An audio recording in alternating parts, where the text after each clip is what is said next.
Bonjour et bienvenue dans Mon Cheval Professeur, le podcast qui vous emmène à la rencontre de celles et ceux qui se sont laissés toucher, émouvoir et transformer par les enseignements des chevaux.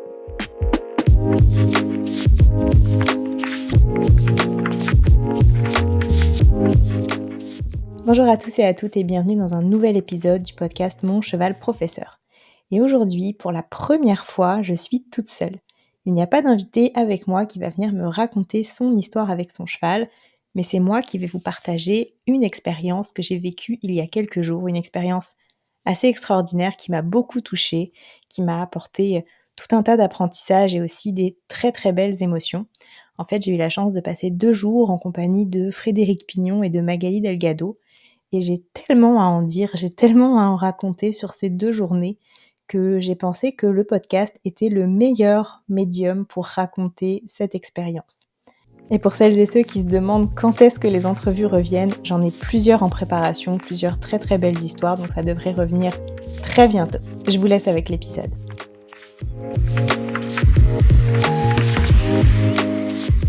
À l'heure où j'enregistre ce podcast, on est le lundi 22 avril. Et ce que je vais vous raconter, ça s'est passé il y a très peu de temps. Ça s'est passé jeudi et vendredi. C'est à la fois assez frais pour que tout soit très clair dans ma tête et que les émotions soient encore là, mais à la fois j'ai laissé passer un petit peu de temps pour me permettre de digérer et de processer certaines des émotions très très fortes que j'ai vécues. Pour vous planter un petit peu le décor, je vais vous parler de l'écurie que je fréquente depuis plusieurs années. C'est une écurie de pensionnaires où toutes les personnes présentes, donc les propriétaires, les pensionnaires et les demi-pensionnaires, moi je suis une demi-pensionnaire sur Aragon, j'ai pas de cheval qui m'appartient.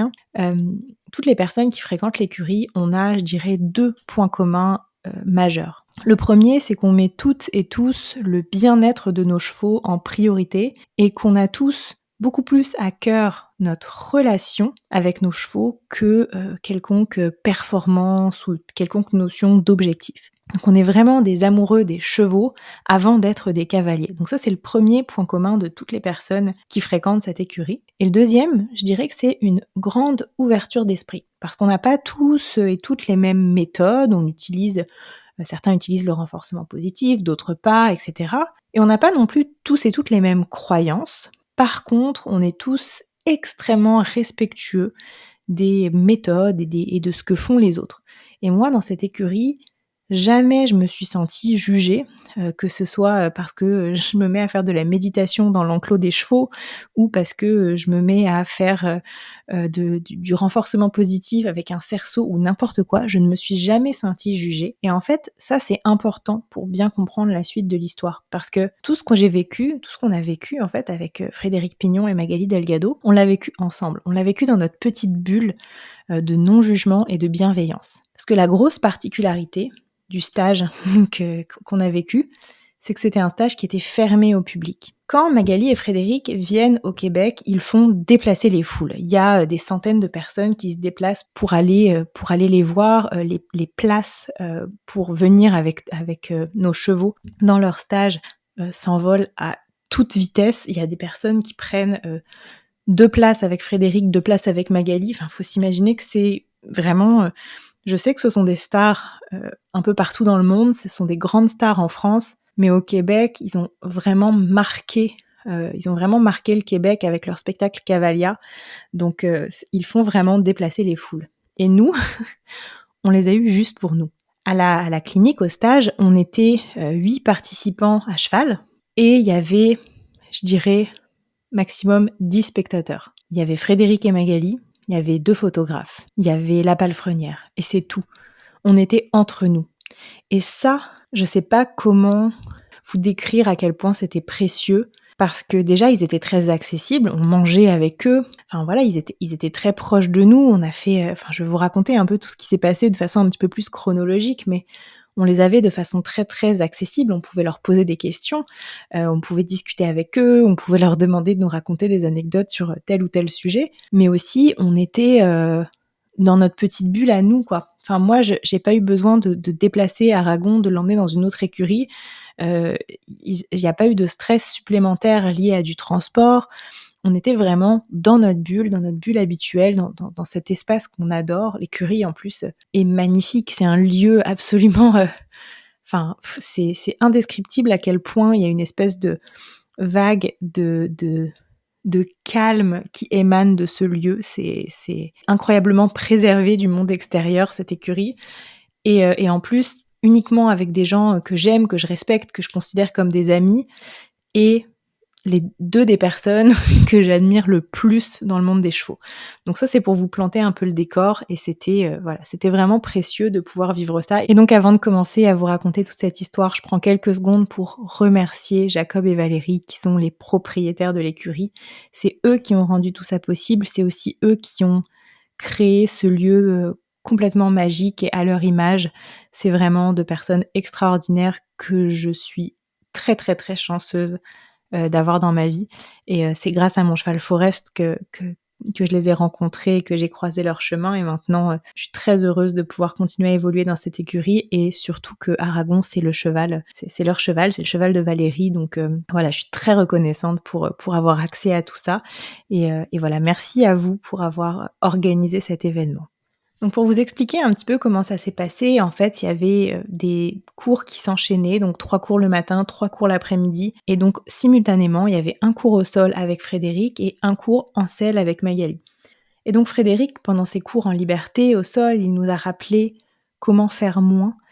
Il nous a montré aussi comment être plutôt que faire. Il nous a montré comment donner envie à nos chevaux d'être avec nous sans aucun artifice. Il nous a donné sa définition de ce qu'est la relation homme-cheval, ou plutôt de ce qu'elle devrait être. Il nous a montré comment on devrait interagir avec eux plutôt que de leur imposer quoi que ce soit. Ce qui m'a vraiment touchée, c'est à quel point il était capable de capter rapidement la subtilité, l'essence de chaque cheval, et aussi de cerner les problématiques du couple cavalier-cheval qui arrivait devant lui, mais surtout de leur donner des axes de progression extrêmement pertinents.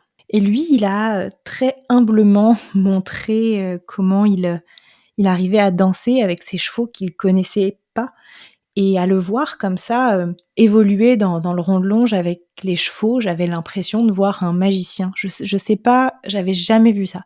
J'avais jamais vu quelqu'un qui, avec autant de douceur, autant de subtilité, avec des chevaux dont certains sont des chevaux difficiles, ou en tout cas des chevaux avec des problématiques. On a une petite jument qui est orpheline, on a une jument aussi extrêmement anxieuse, et en fait comment, par sa qualité de présence, par la douceur de ses gestes, il arrivait à faire rapidement des très belles choses avec tous les chevaux. Et un autre truc qui m'a qui m'a vraiment pas surpris, mais que j'ai remarqué, c'est à quel point il sourit aux chevaux. Parce que j'avais déjà vu plusieurs de ses vidéos de spectacle et je le voyais toujours sourire aux chevaux, et je me disais, c'est du spectacle, il sourit parce qu'il est en spectacle. Et en fait, non, il sourit vraiment aux chevaux. Et d'ailleurs, il nous l'a dit, il a dit, quand votre cheval a ce comportement-là envers vous, donc quand il arrive un peu la tête un peu haute, l'œil très intéressé, etc., c'est comme un sourire, donc vous aussi, il faut lui sourire.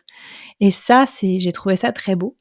Et donc, en même temps que Frédéric nous recevait dans le rond de longe un par un, Magali, elle, donnait un cours juste à côté. Et Magali, je l'ai trouvée d'une douceur et d'une subtilité assez magique aussi. Je l'ai vue vraiment saisir très rapidement ce que les chevaux avaient besoin dans leur relation avec leur cavalier monté, que ce soit au niveau du confort physique ou de petits détails. Je l'ai vu proposer des améliorations, ou en tout cas des ajustements de matériel. Et elle est je l'ai trouvée extrêmement intuitive, mais je lui ai aussi trouvé une lecture des chevaux extrêmement juste.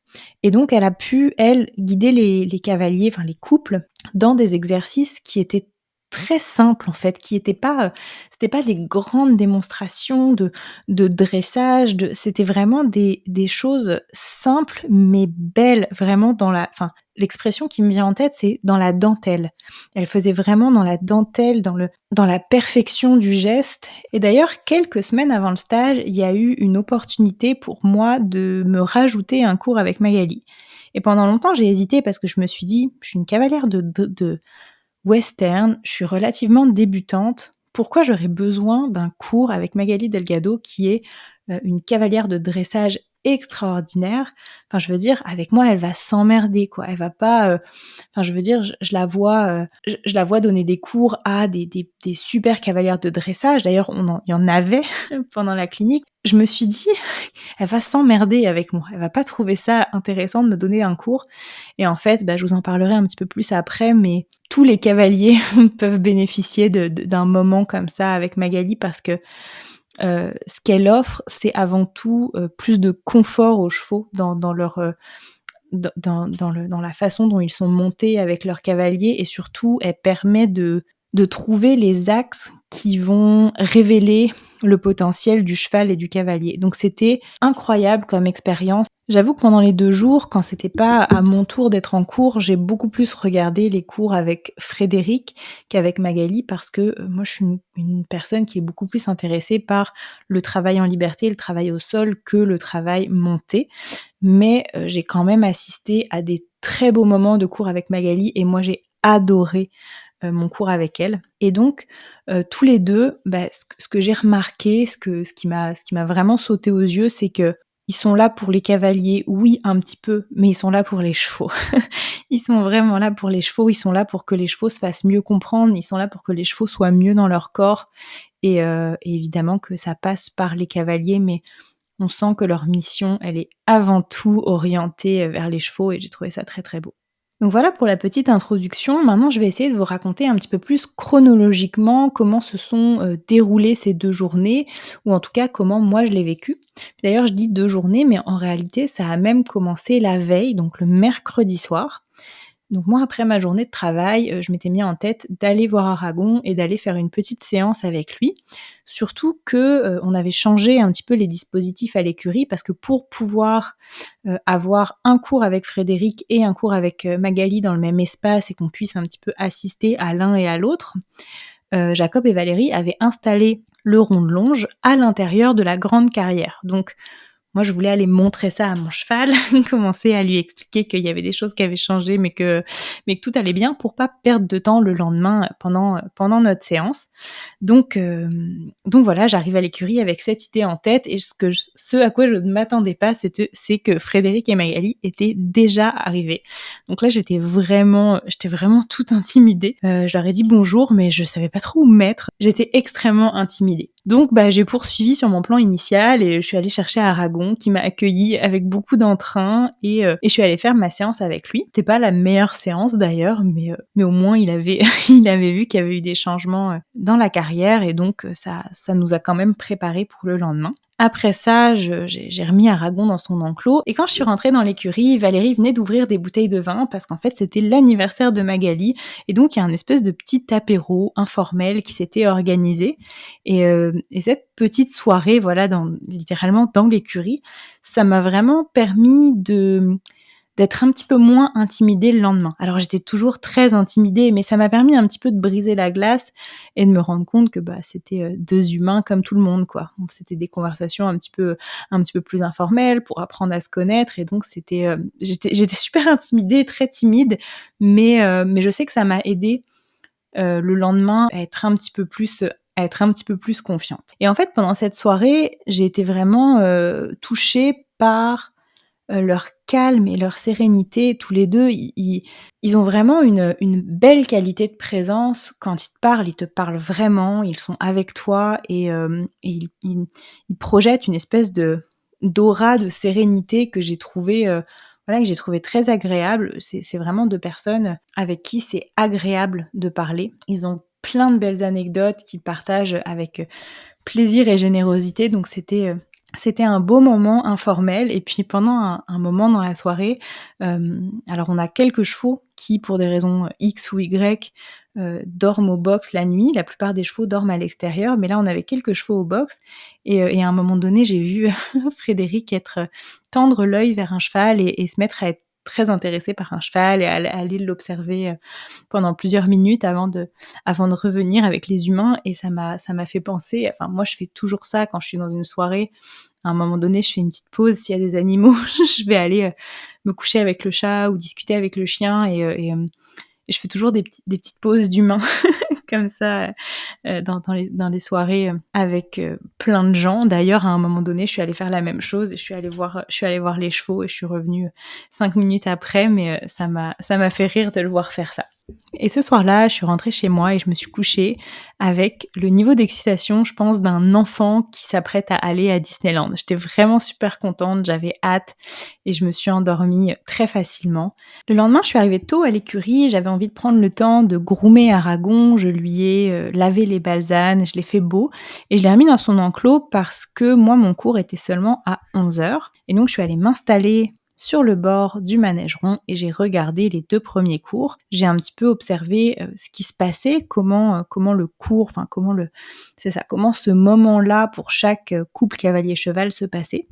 Et en fait, la façon dont Frédéric procédait, alors en sachant que la plupart des cavaliers, enfin des couples, il allait les voir le jeudi et le vendredi, donc il pouvait un petit peu diviser la façon dont il allait travailler avec le cheval et avec le cavalier sur ces 2 jours. Et donc pour cette première journée, ce qu'il faisait, c'est qu'il commençait par une courte phase de 10 à 15 minutes d'observation.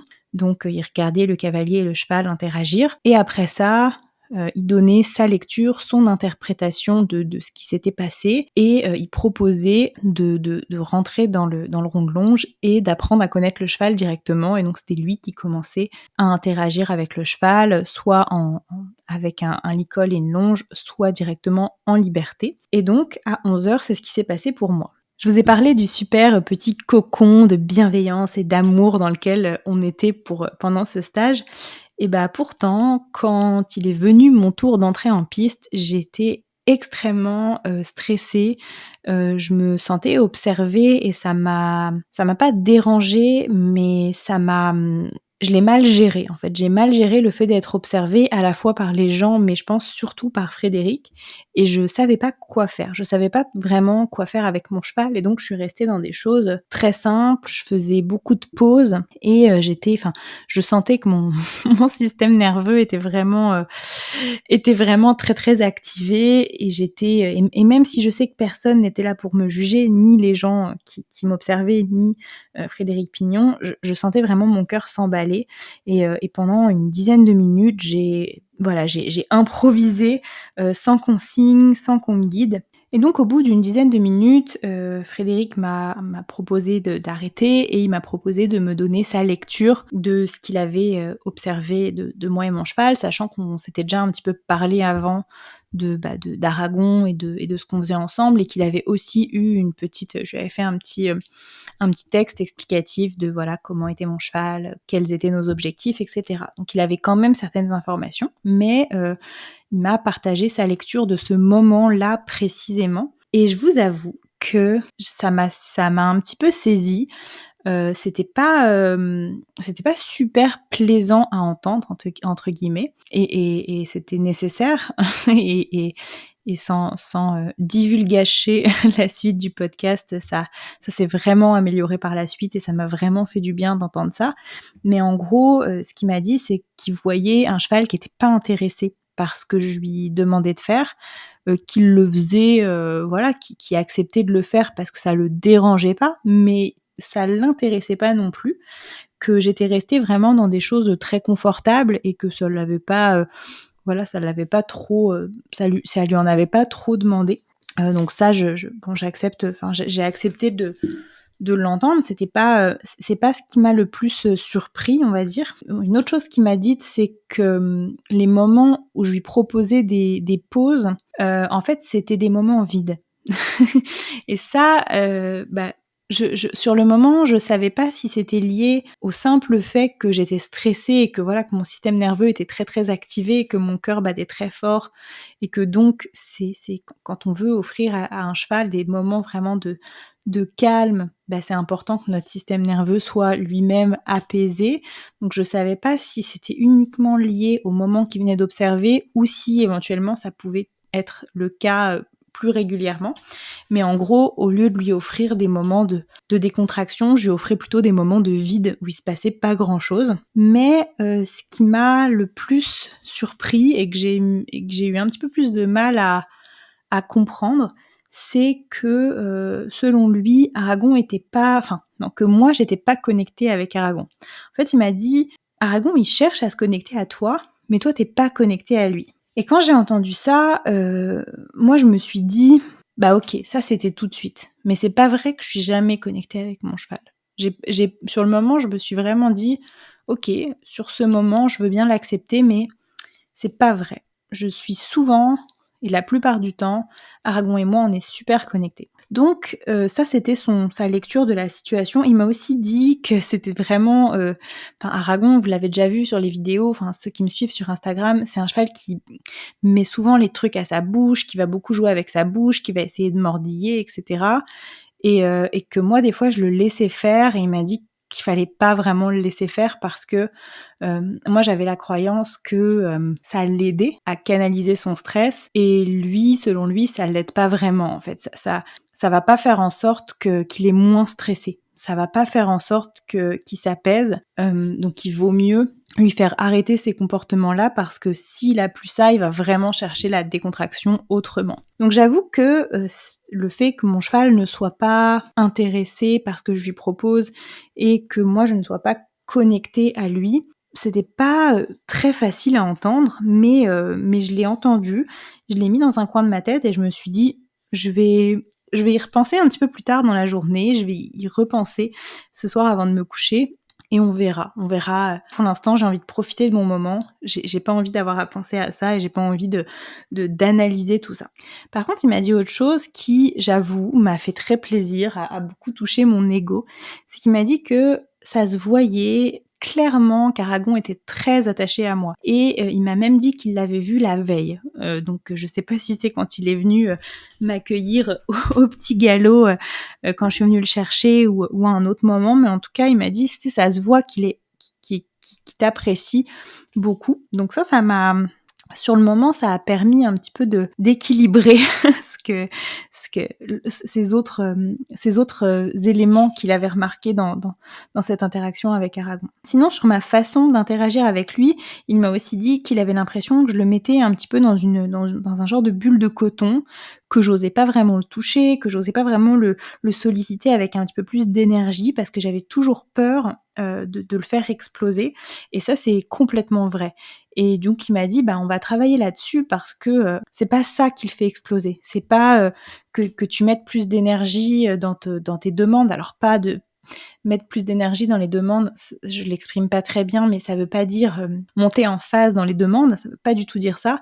Ça veut plutôt dire, moi, mettre de l'énergie dans, mettre de l'entrain, pour lui permettre, lui, de s'exprimer un petit peu plus par le mouvement. Je sais pas si c'est très clair, mais en tout cas, ça veut pas du tout dire, monter en phase dans les demandes parce que c'est vraiment pas du tout, ce qu'il nous a transmis pendant ces 2 jours-là. Lui, au contraire, c'est des demandes extrêmement subtiles qu'il fait avec les chevaux. Et donc pendant le reste de l'heure, bah, c'est lui qui a pris Aragon, qui, a interagi avec lui, qui a appris à le connaître et c'était beau, quoi. Moi, j'ai vu pendant ce moment-là à quel point Aragon pouvait répondre à des demandes très subtiles.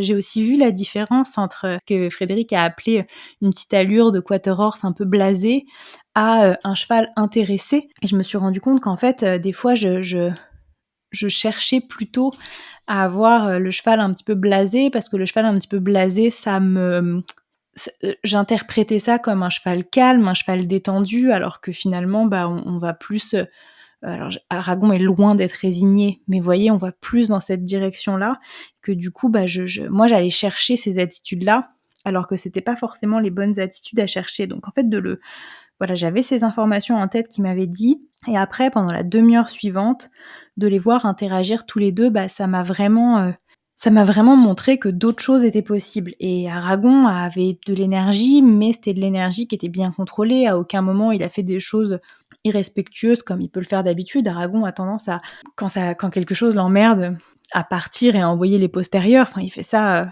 régulièrement et là, c'était pas du tout ça. C'était une belle attitude, de la belle énergie, du mouvement, mais extrêmement respectueux.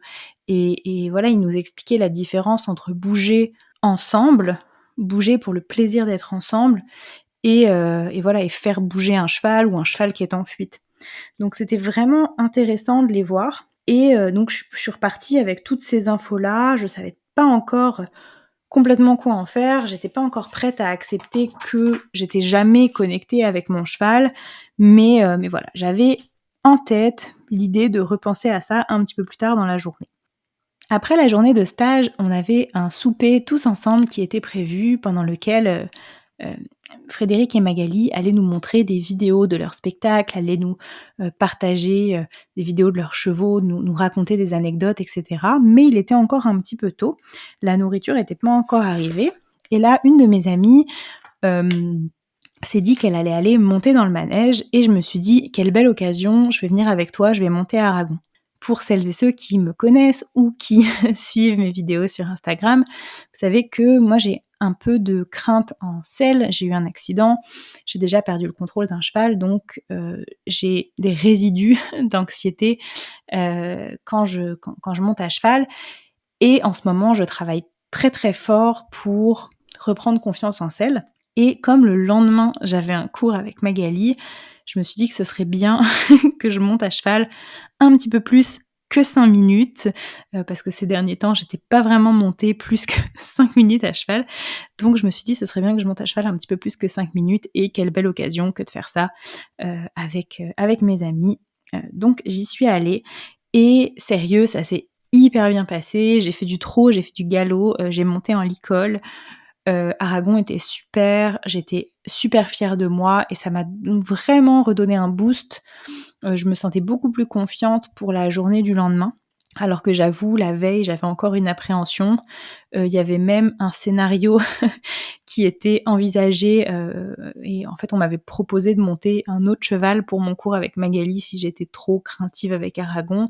Donc le fait d'être montée à cheval, ce soir-là, ça m'a fait énormément de bien et donc je me sentais beaucoup plus confiante pour le lendemain, mais aussi, je me suis sentie super bien connectée à Aragon à ce moment-là.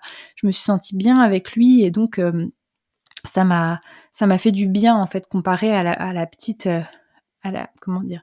C'est pas une frustration, mais comparé aux commentaires que j'avais pas encore eu le temps de process et de digérer, qui m'avaient été faits, quelques heures plus tôt. Donc ce moment m'a fait extrêmement de bien. Et donc la soirée, s'est déroulée. On a passé un super beau moment, à table à entendre les magnifiques anecdotes de cheval de Frédéric et Magali.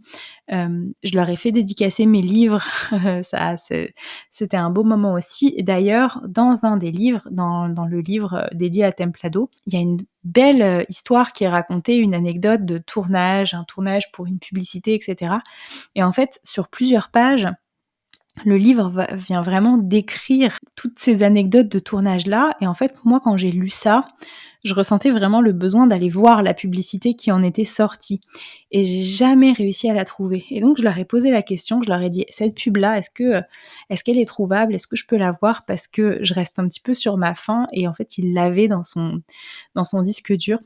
C'était une pub de 1999 pour, les montres Tissot dans laquelle, le magnifique Templado, jouait, un cheval, sauvage sur la plage. En tout cas, c'était une pub, vraiment chouette et en fait, il nous a montré la pub. Après ça, il a raconté encore plus d'anecdotes de tournage parce qu'évidemment tout le monde n'avait pas lu le livre, donc il a re-raconté tout ça et une fois qu'il avait raconté tout ça, il nous a remontré la pub. Donc on avait, tu nous avais dit: «Ah, à un moment donné, vous verrez, on voit le pied de on voit le pied de Magali, là c'est une doublure, là c'est l'acteur» et cetera. Donc on avait tous ces éléments-là et on a revu la pub, c'était vraiment précieux. C'était des beaux moments, voilà, c'est vraiment des moments comme ça d'échange qu'on a passé toute la soirée.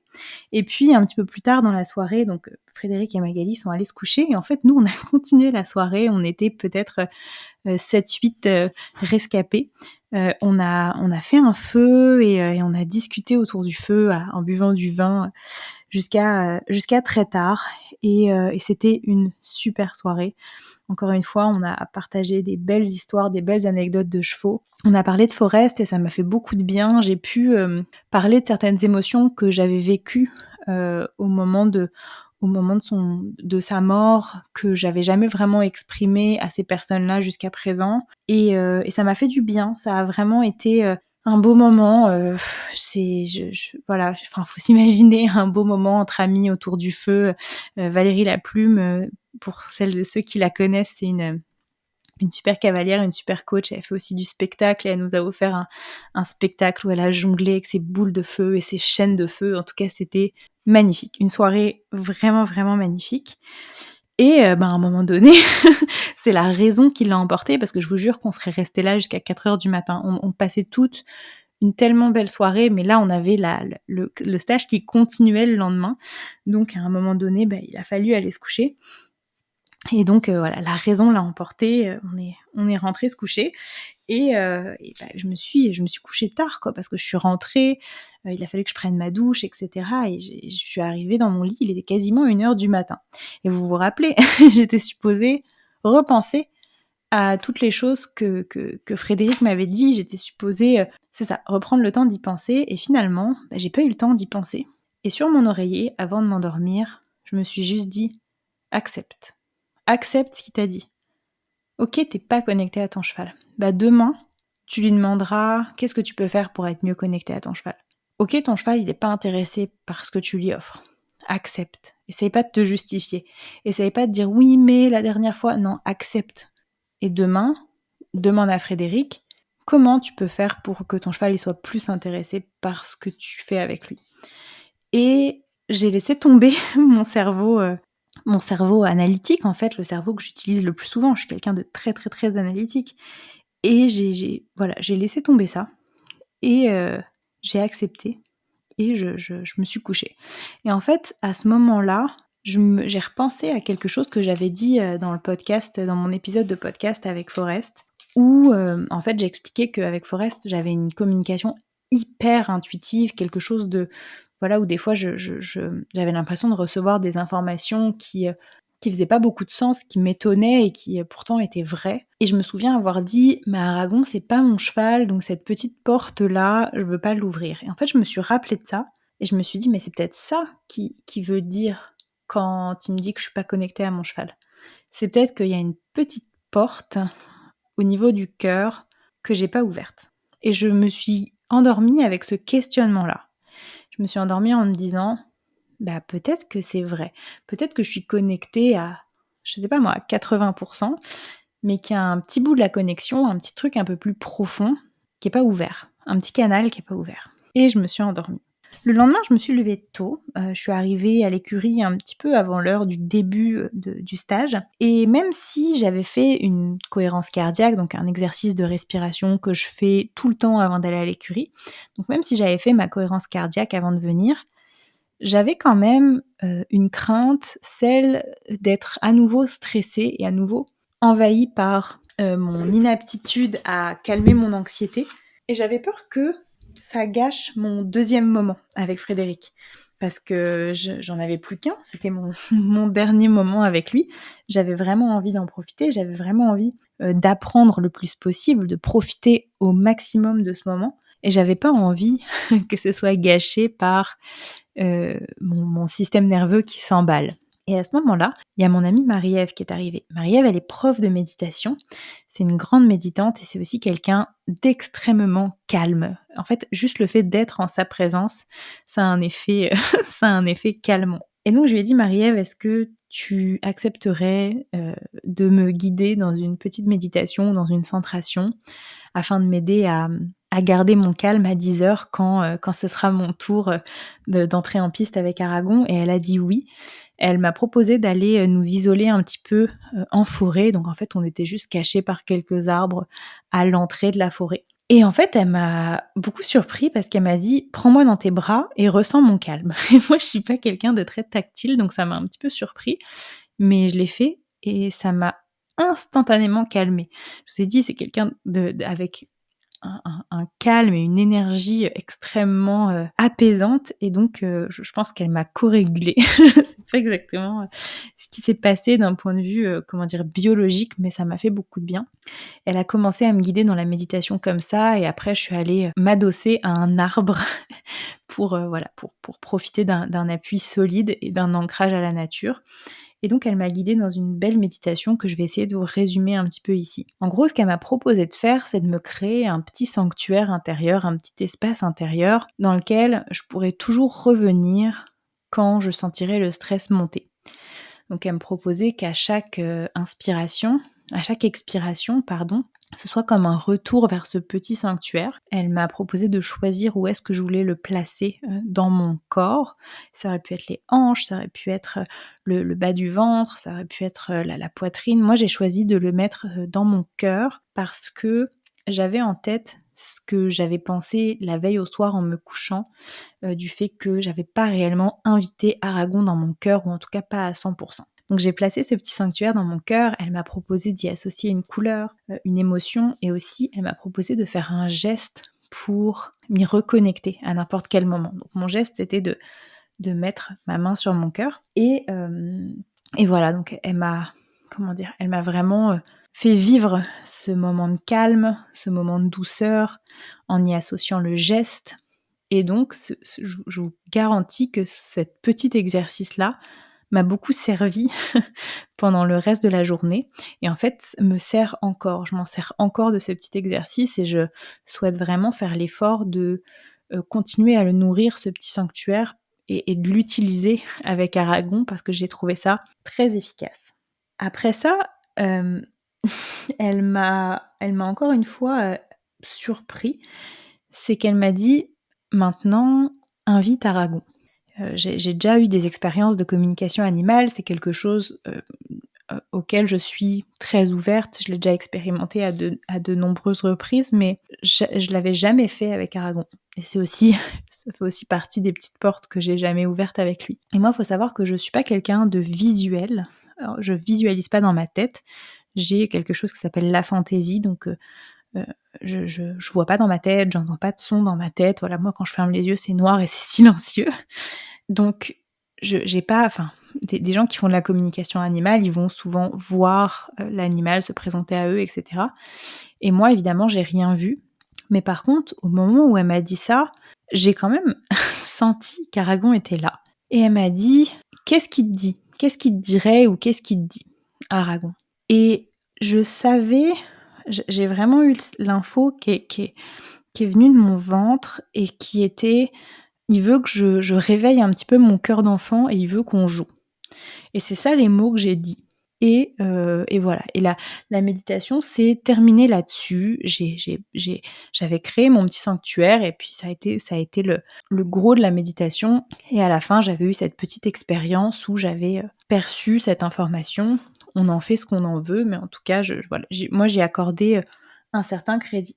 Donc je suis allée voir le premier cours de la journée. Je suis allée le voir évidemment que partiellement, parce que environ 30 minutes après, je suis allée me préparer et préparer Aragon pour passer. Et quand ça a été mon tour, je suis rentrée dans le rond de longe avec Aragon. Et là, tout de suite, Frédéric a fait un genre de petit récap de la veille. Et c'est vraiment drôle, mais c'est qu'il m'a dit: «Ok, donc toi, ton cheval, il t'invite à jouer, et ce qu'on va essayer de faire, c'est de l'intéresser par le mouvement». Et il a utilisé le mot jouer, alors qu'on ne l'avait pas du tout dit la veille. On n'avait absolument pas parlé de jeu.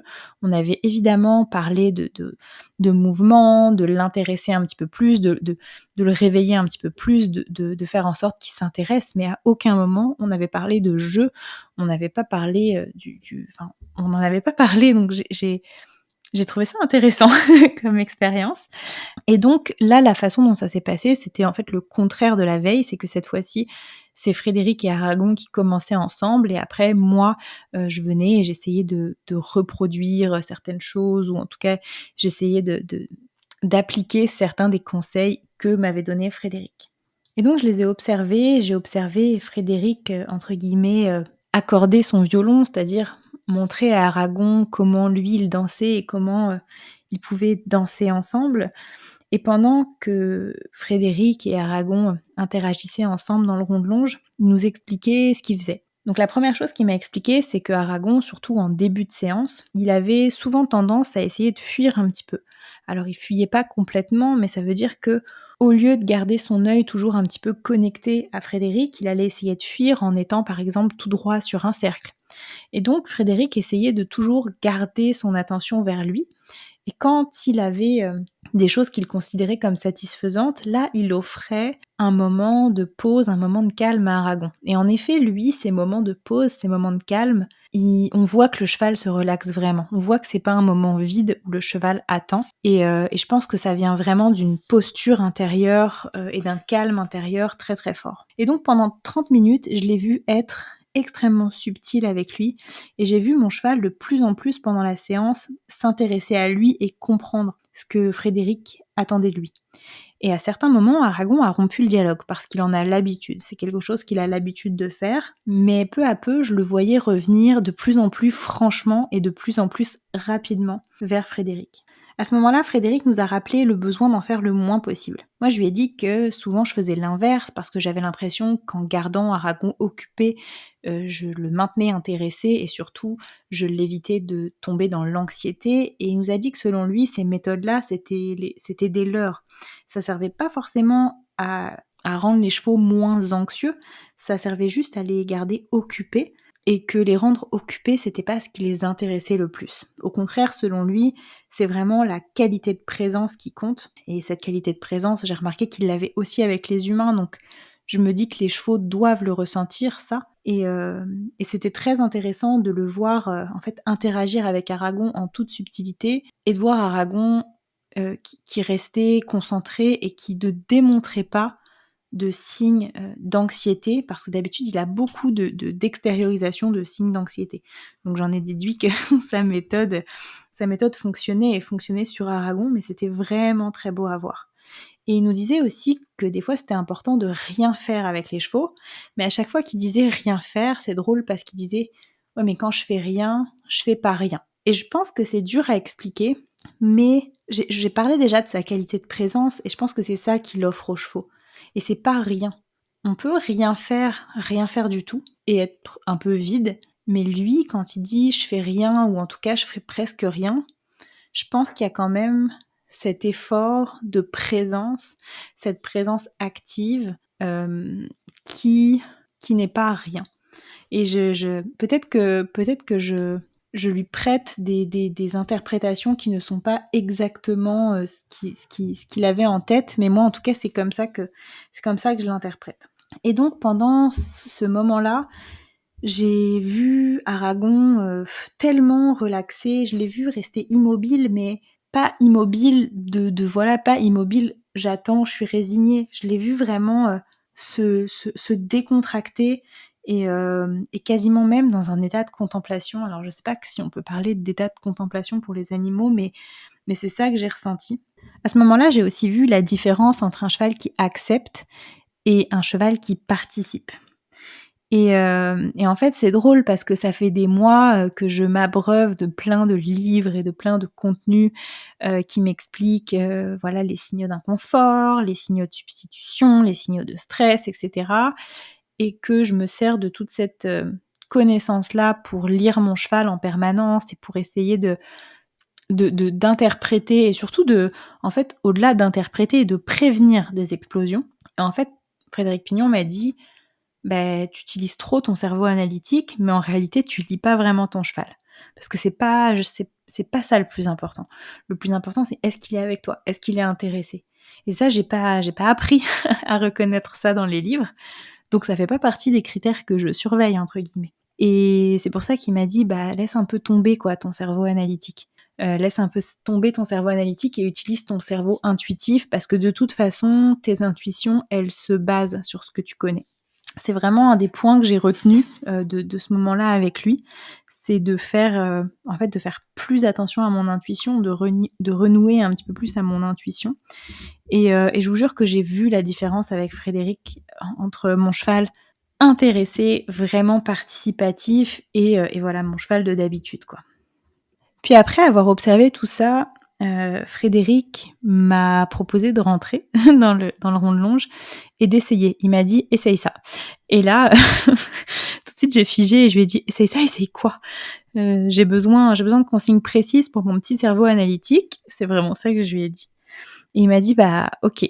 D'habitude, je donne pas de consignes comme ça aussi précises, mais tu as l'air d'en avoir besoin. Bah, écoute, essaye de marcher avec lui, et de toujours garder son œil, de toujours garder son intérêt. Et c'est ça que j'ai fait et oui, il y a eu des petits «ratés» entre guillemets, il y a eu des petits moments de rupture, mais j'ai tout de suite récupéré l'attention de mon cheval et en fait, j'ai eu, une, comment dire? Une petite série de mouvements, de en fait, j'ai touché du doigt ce qu'il avait fait et j'ai moi aussi eu l'impression un petit peu de danser avec mon cheval à ce moment-là et je vous jure que l'émotion que j'ai ressentie à ce moment-là, quand je voyais mon cheval aussi intéressé par moi que ce que je l'avais vu intéressé par Frédéric juste avant, quand je le voyais revenir vers moi, quand je le voyais, vraiment suivre mes mouvements et s'intéresser à ce que j'allais faire, j'ai pleuré. Je me suis mise à pleurer parce que je touchais des doigts ce que je cherchais depuis si longtemps. Et vous le savez, si vous me suivez, que j'ai expérimenté avec le renforcement positif, le renforcement négatif, et cetera. Parce que, moi, mon souhait et mon espèce de questionnement philosophique que j'ai depuis longtemps, c'est, comment m'assurer d'avoir un cheval qui est pas avec moi par la contrainte et qui a envie de participer. Et donc une des solutions logiques vers laquelle je m'étais tournée, c'est de me dire: «Bah, le renforcement positif. Le renforcement positif, il peut faire, ce qu'il veut.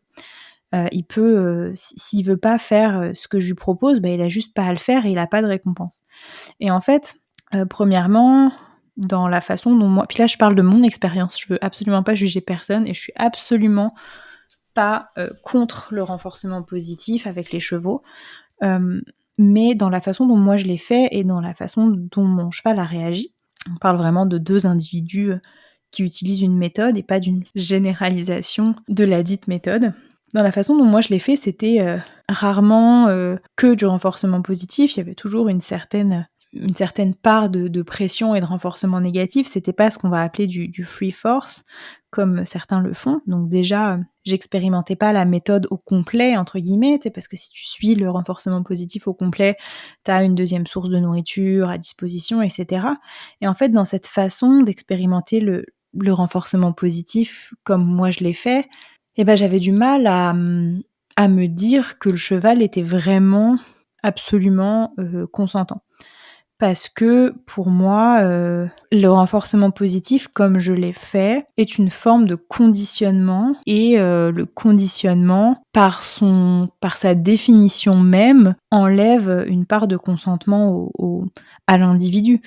Si on est conditionné, si nous on est conditionnés pour opérer tout le temps, enfin pour effectuer tout le temps les mêmes choses de la même façon, et cetera, est-ce qu'on est, vraiment 100% consentant? Enfin, je me lancerai pas dans ces débats philosophiques-là, mais tout ça pour dire que ces questionnements de je veux un cheval qui consent, je veux un cheval qui a envie d'être avec moi et qui n'est pas forcé d'être avec moi. Je les ai eus en renforcement positif, je les ai en renforcement négatif, je les ai tout le temps et cette journée-là, j'ai eu l'impression de toucher du doigt un début de réponse. Et dans ce que Frédéric nous a apporté pendant ces 2 journées, donc pas que dans mon cours, mais vraiment dans tous les autres cours, j'ai eu l'impression d'aller chercher, d'autres éléments de cette réponse-là. Et en fait, Frédéric, ce qu'il nous dit, c'est qu'avec les chevaux, on ne doit pas imposer, mais on doit rentrer en interaction.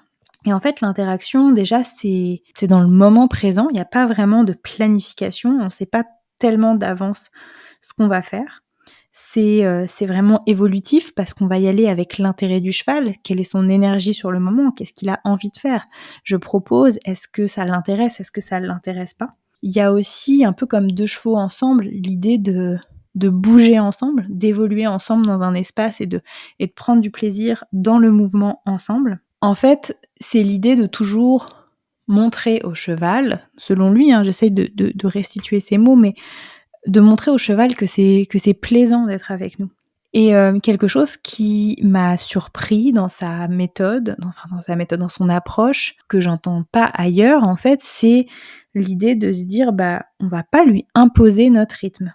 On va se coller à son rythme». Parfois, on va proposer d'autres choses, on va proposer des variations de ce rythme-là, mais ne pas leur imposer notre rythme, alors que si je prends, j'ai parlé du renforcement positif, maintenant je peux parler du renforcement négatif. Dans le renforcement négatif, dans le horsemanship notamment, on va choisir l'allure. Et j'ai demandé du trop, donc c'est du trop, et c'est du trop jusqu'à ce que j'ai dit que c'était plus du trop.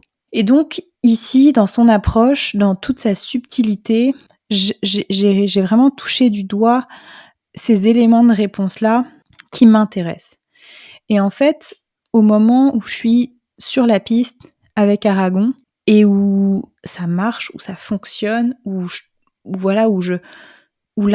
me sens en interaction avec un cheval intéressé qui a envie d'être avec moi, je réalise en fait ce que je suis en train de toucher du doigt et vraiment je me mets à pleurer, mais d'émotion, de bonheur, de joie, de waouh, mais c'est ça que je cherche depuis si longtemps. Et ça a été l'apothéose, ça a été vraiment le moment de grâce de ces 2 journées.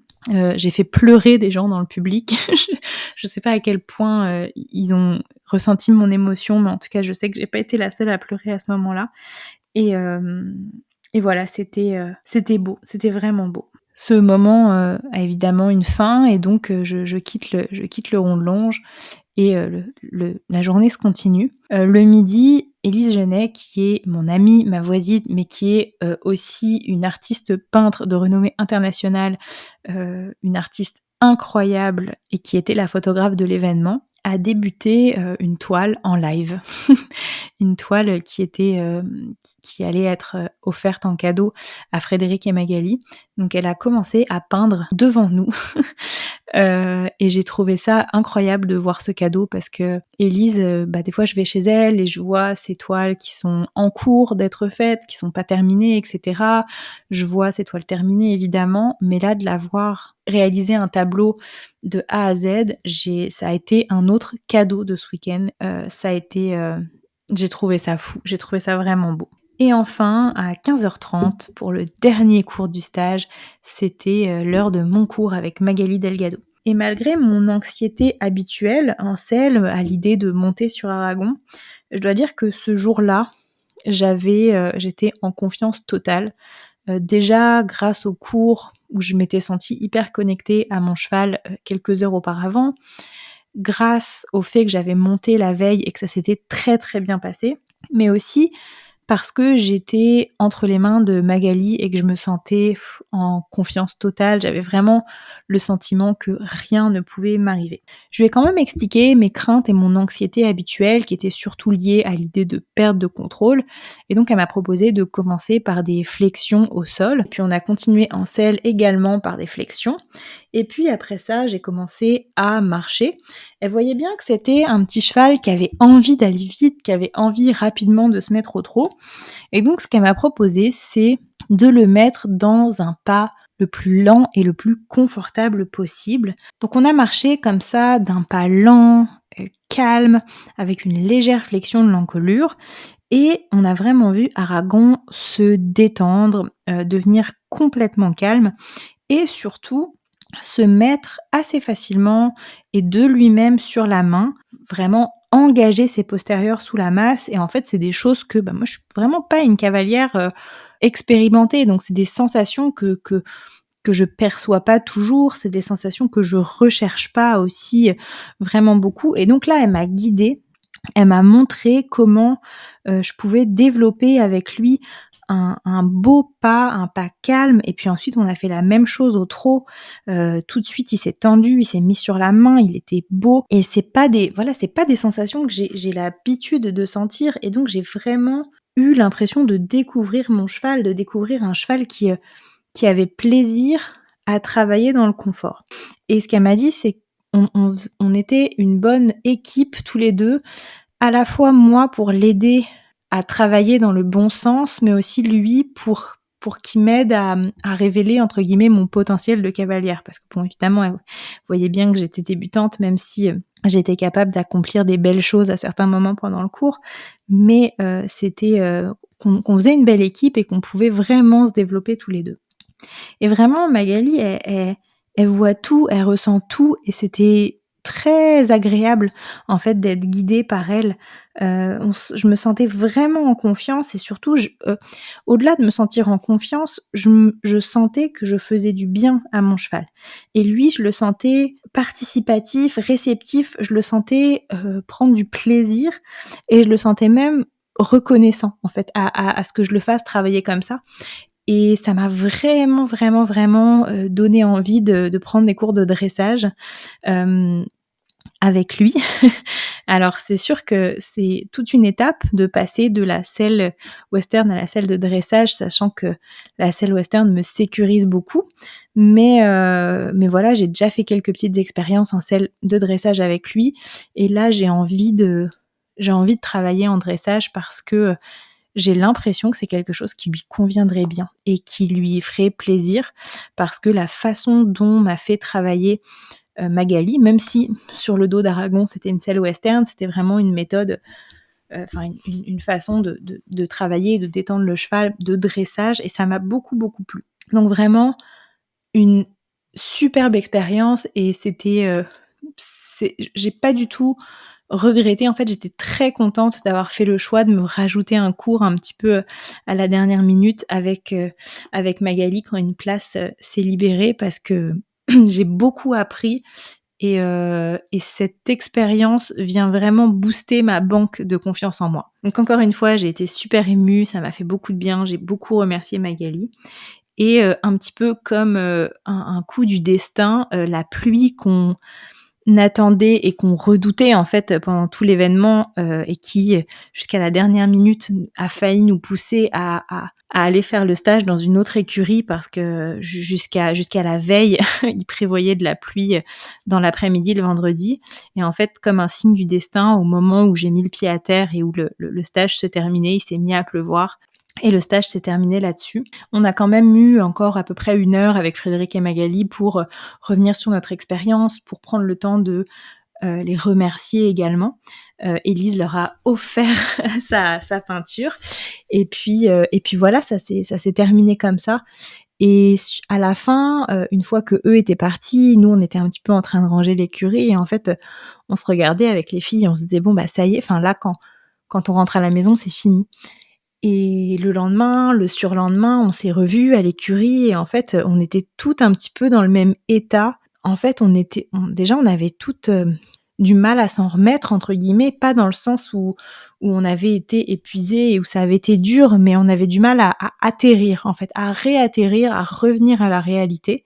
On s'est tous dit: «Bah, voyons, heureusement qu'on avait, 2 jours de week-end après pour revenir à la réalité» parce qu'on n'aurait pas pu, retourner au travail le lendemain, ça aurait été hyper difficile et voilà, on avait tous et toutes beaucoup de choses à partager suite à cet événement et on est depuis en lien, on se parle, on se raconte nos expériences, on se raconte, ce qu'on en retient et c'est vraiment beau parce que de cet événement spécial, bah, je sens que les liens entre nous, les humains, se sont renforcés sur la base de choses extrêmement importantes et qui ont extrêmement de valeur pour nous. Donc voilà, cette expérience, j'en garde un souvenir indélébile. Je sais pas si j'aurai à nouveau la chance de de revivre ça, mais voilà, c'était vraiment je c'était beau, c'était instructif, je me suis sentie très connectée à mon cheval, je me suis sentie très connectée aux gens autour de moi et ça m'a ressourcée. Ça m'a vraiment fait du bien et je me sens à nouveau remplie de sens après un week-end comme ça. Merci à tous et à toutes d'avoir écouté le podcast. Si vous avez des réactions, si vous avez envie d'en discuter avec moi, si vous avez envie de me partager votre propre expérience, n'hésitez pas à venir me parler sur Instagram. Mon compte, c'est Mon Cheval Professeur et je suis vraiment toujours ravie de discuter avec vous. En fait, c'est la raison pour laquelle je fais ce podcast, c'est pour faire des rencontres, pour débuter des discussions avec des gens intéressants. Donc, n'hésitez pas. Enfin, pour finir, j'aurais quelques remerciements à adresser. En premier lieu à Magali et Frédéric. Merci pour vos apprentissages, pour votre humilité, pour votre présence. C'était un merveilleux moment avec vous et j'espère avoir la chance de revivre ça un jour. Merci également à Valérie et Jacob, c'est grâce à vous que tout ça est possible. Merci d'avoir créé ce lieu magique, merci d'avoir créé ce moment magique. Je voudrais remercier Béatrice aussi, c'est pareil Béatrice, sans toi, rien de tout ça serait possible. Je voudrais également remercier les participantes parce que ça prend du courage de, se montrer comme ça, même si on était un petit groupe, d'aller entre guillemets «dans l'arène» avec son cheval et de se faire observer. Ça prend toujours une certaine dose de courage et pour l'avoir vécu, je sais que c'est pas facile. Donc je vous remercie beaucoup Valérie, Jacob, l'autre Valérie, Frédéric, Amélie, Catherine et Julia. Merci beaucoup. Je voudrais remercier les chevaux aussi et en particulier Aragon qui a été extraordinaire et qui m'a permis de vivre tout ça. Merci également à Emma et Élise, mes voisines préférées, pour vos sublimes photos. Et Élise, merci de nous avoir montré les coulisses, de nous avoir un peu dévoilé l'envers du décor de la création d'une toile. C'était super intéressant et enrichissant à voir. Et également, je voudrais remercier les spectatrices qui étaient là et notamment Marie-Ève parce que sa présence, sa petite méditation aussi qu'elle m'a offert a vraiment permis de sublimer toute cette expérience. Alors merci beaucoup.